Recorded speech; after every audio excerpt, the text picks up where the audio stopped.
এটা স্বতঃস্ফূৰ্ত প্ৰতিবাদ হৈছে। জুবিন গাৰ্গক ভাল পোৱা মানুহখিনিয়ে স্বতঃস্ফূৰ্ত প্ৰতিবাদ কৰিছে। পুলিচ অফিচাৰজনে প্ৰথম লাঠিচাৰ্জ কৰিছে। সেই পুলিচ অফিচাৰজনৰ বিৰুদ্ধে এতিয়ালৈকে কোনো ধৰণৰ ব্যৱস্থা হোৱা নাই।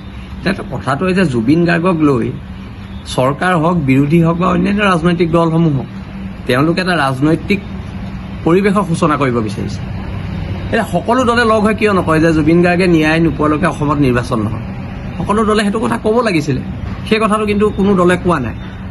এতিয়া কথাটো হৈছে জুবিন গাৰ্গৰ ন্যায়ৰ বাবে যিটো প্ৰতিবাদ আমি দেখিছোঁ এইটো স্বতঃস্ফূৰ্ত। এইটো কোনোবা ৰাজনৈতিক সভালৈ পইচা দি অনা মানুহ নহয়। এইখিনি এই মানুহখিনি হৈছে জুবিন গাৰ্গক প্ৰকৃত ন্যায় বিচৰা অসমৰ থলগিৰি মানুহ।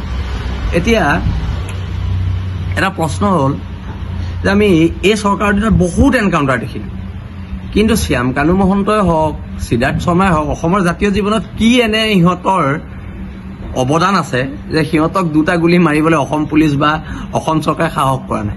এনেইতো কথাই প্ৰতি এনকাউণ্টাৰ, বুলডেজাৰ আমি ইয়াত দেখি আছিলোঁ। অসমৰ জনগণে সেইটোৱে ভাবিছিলে যে একেটাই হ'ব, বিশেষকৈ জুবিনদাৰ ক্ষেত্ৰত একেটাই হ'ব বুলি ভাবিছিলে। কিন্তু এতিয়া ইয়াত ন্যায়ৰ কথা আহিছে, ইয়াত এতিয়া বিভিন্ন কথা আহিছে। কিন্তু আগৰ এনকাউণ্টাৰবিলাক হওঁতে, আগত যেতিয়া বুলডেজাৰ চলিছিলে তেতিয়াতো এইবিলাক কথা আমি শুনা নাছিলোঁ। এতিয়া কেনেকৈ শুনিছোঁ? মানে who is Siddharth Sharma and Shyam Kanu Mahanta? সিহঁতৰ জাতীয় জীৱনত কি এনে অৰিহণা আছে যে সিহঁতি নহ'লে অসমৰ জাতীয় জীৱন পিছ পৰি যাব, অসমত খিলঞ্জীয়া আধিপত্যবাদ পিছ পৰি যাব সিহঁতি নাথাকিলে? এই কথাবিলাকে মানুহৰ মনত হুদুৱাইছে আৰু মানুহে এনকাউণ্টাৰ বিচাৰিছে। জেলত আছোঁ, বহুতবাৰ জেলত আছোঁ। স্পেচিয়েল কোটা মানে কি হয় স্পেচিয়েল কোটা? কিন্তু কথাটো হৈছে কি, বাক্সা জেলত যদি কোনো নাই, আমাৰো আগৰ কেছ আছে, আমাক ঘূৰাই দিয়ক, হয় নে নহয়? এতিয়া অসমৰ সৰ্বস্তৰৰ জনগণ বাক্সা জেললৈ যাবলৈ সাজু হৈছে। এতিয়া কথাটো হৈছে কি, জনতাৰ আদালতত দোষী মানুহ দুজনক, জনতাৰ অসমৰ থলগিৰি জনতাই কৈছে যে এই দুটা মানুহক মৃত্যুদণ্ড দিব লাগে, আৰু তাৰপিছত আৰু ইমান এখন কি আৰু এইবিলাক আমি বুজি পোৱা নাই। মানে আমি বুজি পোৱা নাই। এইখন চৰকাৰে 4 বছৰত ইমান এনকাউণ্টাৰ কৰি ইমান গুলী খৰচ কৰিলে, আৰু 4টা গুলী খৰচ কৰাত আপত্তি কি? মই এই কথাটো বুজি পোৱা নাই। অসমৰ থলগিৰি মানুহে বুজি পোৱা নাই ইহঁতৰ প্ৰতি ইমান দৰদ নৰম কিয়? এতিয়া আইনৰ কথা কৈছে, কিবা কৈছে। যোৰহাটত যেতিয়া এটা হত্যাকাণ্ড হৈছিলে, ৰাতিৰ ভিতৰত ল'ৰাটোক এনকাউণ্টাৰ কৰিছে। আৰু এনেকুৱা অলেখ উদাহৰণ আছে। ক'ৰবাত বোলে কোনোবাই ভুল কৰিছে, লগে লগে বুলডেজাৰ চলিছে। আজি শ্যাম কানু মহন্তৰ ঘৰটো কেনেকৈ আছে? কিয় তাত বুলডেজাৰ হাতোৰা পৰা নাই? কথাবিলাক তাত। অসমৰ থলগিৰি মানুহৰ আৱেগ চৰকাৰে বুজক। ৰাজনীতি, মই আকৌ কৈছোঁ, সমাজতকৈ ডাঙৰ ৰাজনীতি হ'ব নোৱাৰে। ৰাজনীতিৰ যিটো প্ৰেক্ষাপট সামাজিক এটা সত্তাই তৈয়াৰ কৰে, আৰু সেই সত্তাটোক ভেঙুচালি কৰি কেৱল পুলিচৰ লাঠিৰ ভয়, পুলিচৰ বন্দুকৰ ভয়, বিশেষকৈ আমাৰ অসমৰ থলগিৰি মানুহে এইবিলাকলৈ ভয় নকৰে। এই কথাটো চৰকাৰ বাহাদুৰে জনা উচিত। কথাই প্ৰতি আৰু তোমালোকে ধমকি লগাবা, লাঠিচাৰ্জ কৰিবা, গুলী মাৰিবা। এতিয়া গুলীকেইটা মাৰিব লাগিছিলে কাক? মাৰি আছে কাক মাৰিব লাগিছিলে গুলীকেইটা? প্ৰশ্নবিলাক তাক লৈ, যাক মাৰিব লাগিছিলে তাক গুলীকেইটা মাৰিব লাগে। যিহেতু অসমৰ থলগিৰি মানুহে এইটো বিচাৰিছে, থলগিৰি মানুহৰ আদালতত এই কালপ্ৰিট দুটাক মৃত্যুদণ্ড দিছে, আৰু চৰকাৰে নৈতিকতা দেখুৱাওক। খালি কথা, আজি ইণ্টাৰনেটৰ যুগত, AI যুগত চিল কৰা ঘৰ এটাত মানুহ সোমাই থাকিব পাৰে নেকি? আমাক সেই কা আন্দোলনৰ সময়তে মোবাইল দুটা চিজ কৰিছিলে, আজিলৈকে নেপালোঁ। আৰু চিল কৰা ঘৰটোত মানুহ সোমাই আছে। এইবোৰ ভেঙুচালি অসমৰ মানুহে জানে। সেইকাৰণে চৰকাৰ বাহাদুৰক কৈছোঁ, এই AI যুগত, ইণ্টাৰনেটৰ যুগত আপোনালোকে মানুহক বুৰ্বক বনাব নোৱাৰে নহয়। বুৰ্বক বনাব নোৱাৰে নহয়। মানুহক ক্ষোভখিনি বুজক, আৰু ক্ষোভ নুবুজিলে, আৰু মই প্ৰত্যেক ৰাজনৈতিক দলক কৈছোঁ, জুবিন দায়ে কৈ গৈছে পলিটিক্স নকৰিবা। মানুহ ৰাজনীতিৰ ঊৰ্ধত গৈ জুবিন দাৰ ন্যায়ৰ সপক্ষে সকলোৱে মাত্ৰ ওলাই আহক। মানুহ জেল হ'ব, গুলী মাৰিব, এইটো পিছৰ কথা, কিন্তু ওলাই অহাটো ওলাই আহিব লাগিব।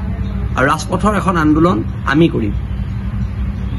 সৰ্বস্তৰৰ থলগিৰি মানুহক লৈ এখন আন্দোলন আমি কৰিম, আৰু চৰকাৰ বাহাদুৰ তাৰ কাৰণে সাজু থাকক। আৰু অসম পুলিচক বাৰে বাৰে কৈছোঁ, আপোনালোকে বীৰত্ব এই সাধাৰণ মানুহবোৰৰ ওপৰত নেদেখুৱাব। শ্যাম কানু মহন্তক 2 চৰ মাৰি বীৰত্ব দেখুৱাওক। সিদ্ধাৰ্থ শৰ্মাক অন কেমেৰাত 2 চৰ মাৰি বীৰত্ব দেখুৱাওক। সাধাৰণ মানুহবিলাকক আপোনালোকে 2 চৰ 3 চৰ লাঠিচাৰ্জ কৰি বীৰত্ব দেখুৱাইছে। লাজ লগা নাই আপোনালোকৰ? অলপ লজ্জাবোধ ৰাখক। সাধাৰণ থলগিৰি মানুহখিনিক মাৰি, আৰু সিদ্ধাৰ্থ শৰ্মা বোলে অনা অসমীয়াটোক এতিয়ালৈকে অসম পুলিচৰ ডাঙৰ ডাঙৰ অফিচাৰে 2 চৰ মাৰিব নোৱাৰিলে, তাতকৈ আৰু লজ্জাৰ কথা কিবা থাকিব পাৰে নি? তাতকৈ আৰু লজ্জাৰ কথা কিবা থাকিব পাৰে নি? মই অসমৰ থলগিৰি ৰাইজলৈ এইটো প্ৰশ্ন এৰিম।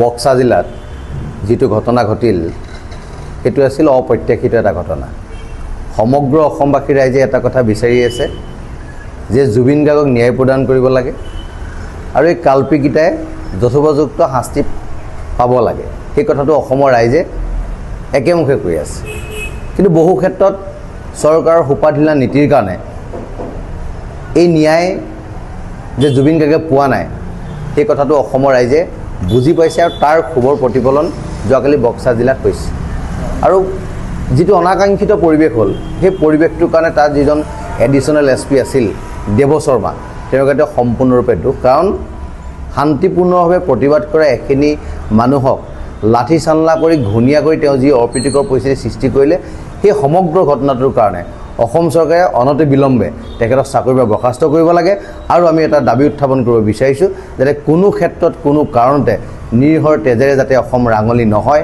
তাৰ কাৰণে অসমৰ মুখ্যমন্ত্ৰীয়ে ব্যৱস্থা গ্ৰহণ কৰিব লাগে ল এণ্ড অৰ্ডাৰ কঠোৰৰ পৰা কঠোৰতম কৰিব লাগে যাতে কোনো ধৰণৰ অপ্ৰীতিকৰ পৰিস্থিতি অসমত সৃষ্টি নহয় অসমৰ নপুৰণি কবি সাহিত্যিকৰ বাবে সুখবৰ প্ৰভাতী অসম সংবাদ গোষ্ঠীৰ দ্বাৰা পৰিচালিত সাপ্তাহিক কবচে আয়োজন কৰিছে এখন কাব্যগ্ৰন্থৰ প্ৰতিযোগিতা সগৌৰৱেৰে ৩০টা বৰ্ষত খোজ থোৱা অসমীয়া সাপ্তাহিক কবচ কাকতখনৰ উদ্যোগত কাব্যগ্ৰন্থ প্ৰতিযোগিতাৰ আয়োজন কৰা হৈছে